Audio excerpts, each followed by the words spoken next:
Napag-usapan natin ang patungkol sa pag-approve nitong si Testarossa kay Hinata. Pero bago natin simulan itong video na ito, ay i-roll muna natin ang intro.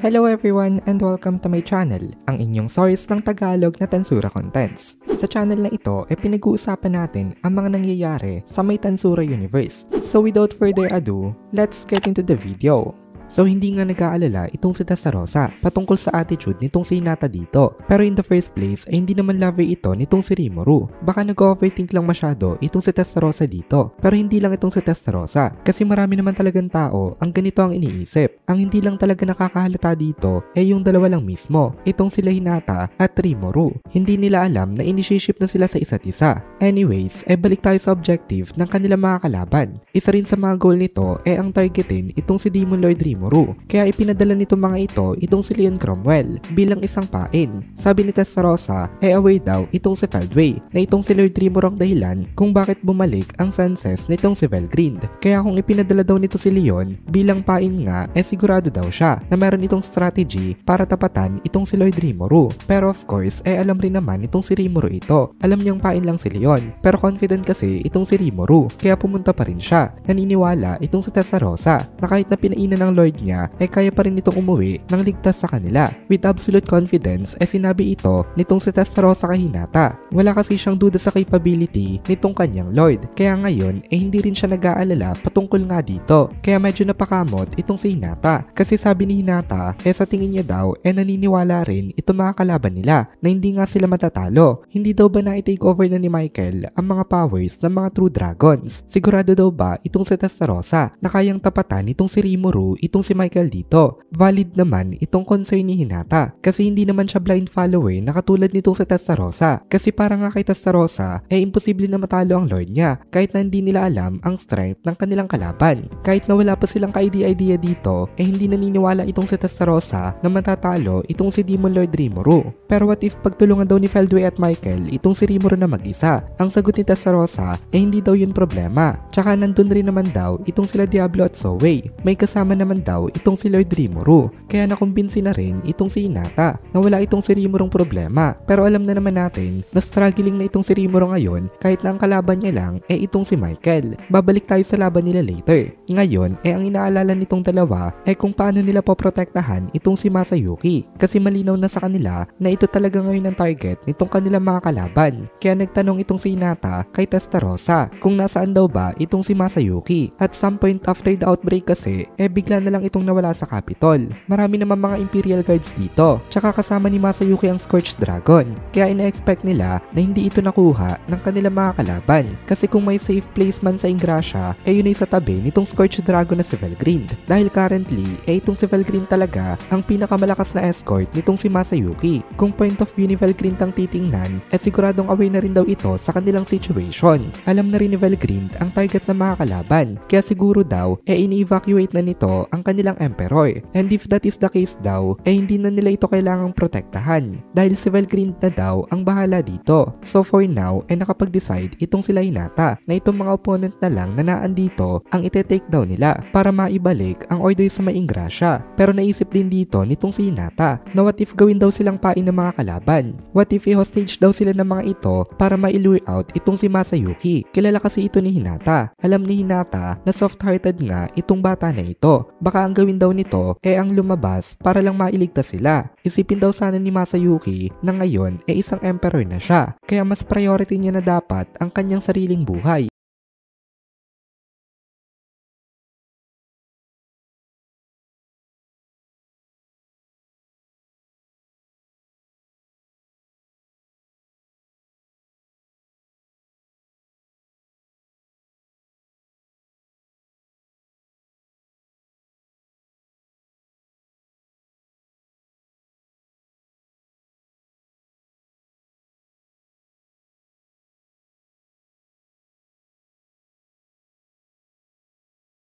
Naman dito itong si Testarossa na dapat ngang i-prioritize nitong si Masayuki ang kanyang sariling safety, pero nag-disagree siya kay Hinata. Nalalabas ito para i-rescue nga sila. Sa tingin niya daw hindi nito gagawin yon, lalo na ngayon at kasama nito itong si Valgrindono. Tsaka para maiwasan daw ang possibility na ganon, isa lang daw ang dapat nilang gawin, at ito ay ang siguraduhin na hindi sila matatalo para wala magamit ng hostage ang mga kalaban dito. In the end, ang pagkapanalo sa mga battles ang sagot sa kanilang mga problems. With a shared awareness, nakarating na itong sila Hinata sa kanilang destination. Ngayon, punta naman tayo kay Namos. Binigyan ng order ni Hinata itong si Nicholas na manatili lang daw ito dito. Kapag na-secure na daw nila ang victory, i-capture daw nito itong si Prince Elric immediately. Pero in case na matalo sila, tumakas daw itong sila Nicholas. Hindi mahina itong si Nicholas. Nakita natin kung gaano ka-intimidated itong sila Arnold sa kanya. Malakas rin siya. Pero ang problema hindi siya strong enough para mai-withstand ang battlefield na nangyayari sa Maingrasya. Ayaw talaga nitong si Nicholas na tumakas. As a matter of fact, willing nga siyang isacrifice ang kanyang sariling buhay if it means na mabubuhay naman daw itong si Lady Hinata. Pero since hindi nga siya nito pinasama,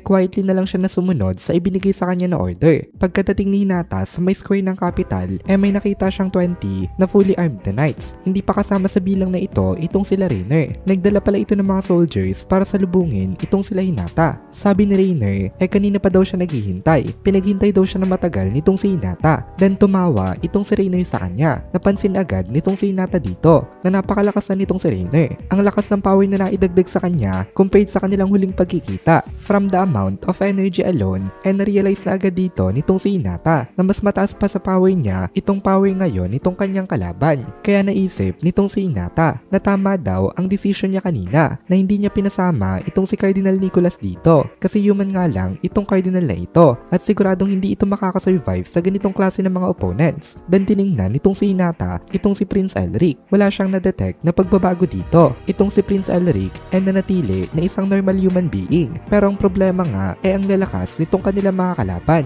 Ang bawat isa sa mga knights na kasama ni Rainer mas malakas pa compared sa isang Holy Knight Captain. Mas malakas ang bawat isa sa mga ito kung ikukumpara kina Arnold. Siguro nga daw kasing lakas niya pa ang bawat isa sa mga ito. Itong si Hinata kasi merong unique skill na tinatawag na mathematician. Kaya niyang i-analyze ang strength ng mga nai-encounter niyang kalaban. At nakita niya nga ng bawat isa sa mga knights na ito at least ay calamity class. At ang ilan sa mga ito kasing level nitong sila Luis at Troy na kabilang sa may disaster class. Tapos ngayon 12 ang kanilang bilang. Kaya magiging mahirap na laban daw ito maging sa isang saint na katulad nitong si Hinata. Pero again hindi pa yun ang pinakamalaking problema. Kasi malaking problema na nga itong presence ni Rainer mismo. Probably daw hindi niya na ito kayang talunin. Although na-detect naman itong si Hinata na kahit na malakas na itong si Rainer mas malakas pa rin dito itong si Testarossa. Kaya sa tingin ni Hinata ngayon ang best choice daw itong si Testarossa ang pakisuyuan na tumapat nga kay Rainer. Pero ito talagang pinakamalaking problema kasi hindi daw yun posible kasi meron pang isang malakas na enemy sa may kabilang side at ito ay walang iba kung hindi itong si Vega. Nagsalita itong si Vega nang swerte daw nila kasi dalawa daw ang magagandang babae dito. Hindi daw nila kailangan na mag-agawan kasi meron daw silang tig-isa. Nag-reply naman itong si Rainer sa kanya na oo nga daw. Then tinanong niya itong si Vega na okay lang daw ba kung ang tapatan niya ngayon itong si Hinata. Gusto niya nga daw kasi na makapag-take ng revenge dito na kagaya nung napag-usapan nila nung una. Sabi naman ni Vega wala daw problema kasi hindi rin daw siya lalakas kapag kinain niya si Hinata. Napakahina daw kasi nito pero sigurado daw siya na mag-e-enjoy naman dito itong si Rainer. Mag-e-enjoy sa ibang paraan ang kanyang tinutukoy.